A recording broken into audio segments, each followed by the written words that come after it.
അച്യുതൻ വിവരങ്ങളുമായി ചേരുന്നുണ്ട് ഡൽഹിയിൽ നിന്ന്. അച്യുതൻ, നിർണായക ചർച്ചകൾ ഡൽഹിയിൽ നടക്കുന്നുണ്ടായിരുന്നു. പ്രധാനമന്ത്രിയുടെ വസതിയിൽ ദേശീയ സുരക്ഷാ ഉപദേഷ്ടാവ് അതുപോലെ പ്രതിരോധ മന്ത്രാലയത്തിലെ ചർച്ചകളിൽ സേനാ മേധാവിമാരൊക്കെ പങ്കെടുക്കുന്നുണ്ടായിരുന്നു. അതിർത്തിയിൽ പാക് പ്രകോപനം തുടരുന്നതിനിടെ ഏത് തരത്തിലുള്ള ചർച്ചകൾ ഈ ഘട്ടത്തിൽ പുരോഗമിക്കുന്നു? അച്യുതൻ.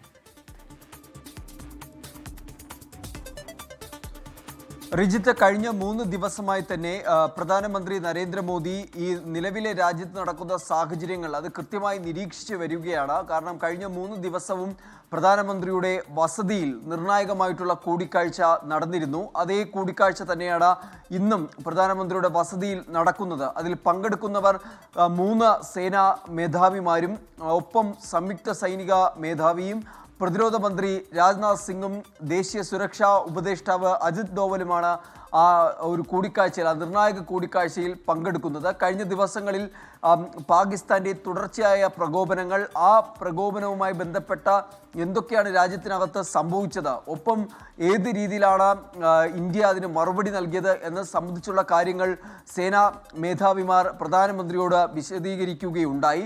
അതിനുശേഷം ഇനി അടുത്ത എന്ത് നടപടിയാണ് സ്വീകരിക്കാൻ പോകുന്നത്, അതായത് സേനയുടെ തയ്യാറെടുപ്പ് സംബന്ധിച്ചുള്ള കാര്യങ്ങളെല്ലാം തന്നെ പ്രധാനമന്ത്രിയെ ധരിപ്പിക്കുകയും ചെയ്തു. അതേ തരത്തിൽ അതേ സ്വഭാവമുള്ള ഒരു കൂടിക്കാഴ്ചയാണ് ഇന്ന് പ്രധാനമന്ത്രിയുടെ വസതിയിൽ പുരോഗമിക്കുന്നത് എന്നാണ് നമുക്ക് മനസ്സിലാക്കാൻ സാധിക്കുന്നത്. കാരണം ഈ കഴിഞ്ഞ രാത്രി, ഈ കഴിഞ്ഞ മണിക്കൂറുകൾ പാകിസ്ഥാൻ വ്യാപകമായ രീതിയിൽ ഒരു ആക്രമണം അത് ഇന്ത്യയുടെ പല മേഖലകൾ കേന്ദ്രീകരിച്ച് ലക്ഷ്യമിട്ടിരുന്നു. പക്ഷേ അത് ഇന്ത്യയുടെ വ്യോമ പ്രതിരോധ സംവിധാനങ്ങൾ എല്ലാം തന്നെ അതിനെ ഒറ്റക്കെട്ടായി നിന്നുകൊണ്ട് അതിനെ പ്രതിരോധിക്കുക മാത്രമല്ല ആ ശ്രമത്തെ പൂർണ്ണമായും തകർക്കുകയും ചെയ്തു. ആ ഒരു സാഹചര്യം രാജ്യത്തുണ്ട്. അപ്പോൾ അതുകൊണ്ട് തന്നെ നിലവിലെ സുരക്ഷാ സാഹചര്യങ്ങൾ ഉൾപ്പെടെ ഇപ്പോൾ അവലോകനം ചെയ്യുകയാണ്. ഏതൊക്കെ തരത്തിലാണ് സാഹചര്യങ്ങൾ മാറി മറിയുന്നത് എന്നുള്ളതാണ്. ഈ മിസൈൽ ആക്രമണങ്ങൾ പലയിടത്തേക്ക് അതിദൂര പ്രഹരശേഷിയുള്ള മിസൈലുകൾ പാകിസ്ഥാൻ പ്രയോഗിച്ചിട്ടുണ്ട്. അതിൻ്റെ ഭാഗങ്ങൾ പലയിടങ്ങളിലായി നിന്ന് കണ്ടെത്തിയിട്ടുമുണ്ട്. അപ്പോൾ ആ സാഹചര്യങ്ങൾ കൃത്യമായി തന്നെ ഇപ്പോൾ നിരീക്ഷിച്ചു വരികയാണ്.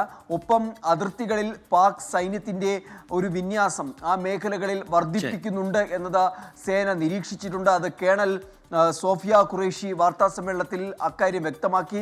അതിപ്പോൾ ഇന്ത്യയുടെ സേനകൾ നിരീക്ഷിച്ച് വരികയാണ് ആ പാക്കിൻ്റെ ഒരു സൈനിക വിന്യാസം അതിർത്തികളിലുള്ളത്.